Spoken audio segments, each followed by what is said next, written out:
So what we are going to see today right now is regarding UDP. So UDP is a user data graph protocol. So we have seen previously about the TCP, which is a reliable protocol. So we have not covered the full session of TCP. We just gone through the three-way handshake. So similarly, just I want to let you know what is the primary difference between TCP and UDP. So as I said already, TCP is a reliable protocol. UDP is opposite to it, which means UDP is an unreliable protocol in the sense. So whenever client initiates a session with the server, it doesn't provide any response, or it doesn't acknowledge to the message sent by the client or anyone. So just for example, take a scenario where there are two users, and if what happens when Shrija want to communicate with Maitri or Srinita. So Shrija and Maitri right now are using their UDP. Consider they both are UDP. So what happens? So whenever I send a message to Maitri, she doesn't care about it.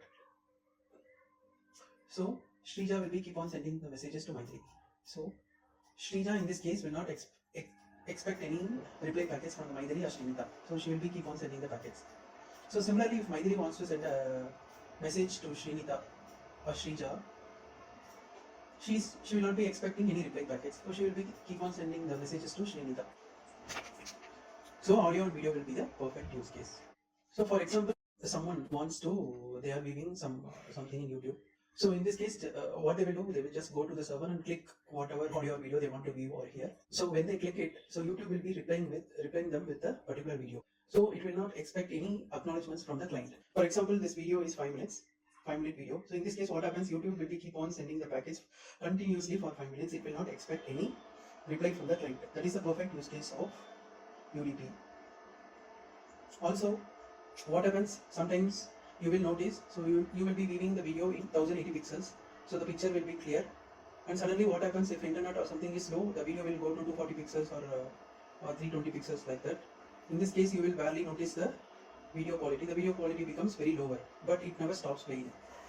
So that is the beauty of UDP. UDP will be keep on sending the packets, so whatever bandwidth is available, it will be keep on pushing it through that particular line.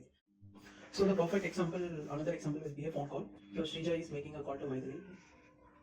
So by this time, so Shrija, as soon as Maitri picks the call, she will start speaking, and so simultaneously whatever she is speaking, it will be sent to Maitri. So Maitri, in this case, if we are using TCP, what happens? Maitri will be, so when Shrija is speaking, she will be expecting an acknowledgement packet. In that case, what happens? Whenever she say hi, so Shrija will be expecting the acknowledgement for that hi. So again, whenever she is speaking something or Maitri is speaking, so if both the parties are expecting the acknowledgement, there will be a delay in a message passing through, and there will not be any real-time communication happening. So whatever you speak, so there will be a delay, and finally the 2 minutes call will be delayed to 5 minutes, because whatever you speak, it should be acknowledged, and you cannot speak simultaneously, and there will be jumble of words, so both of you will get confused.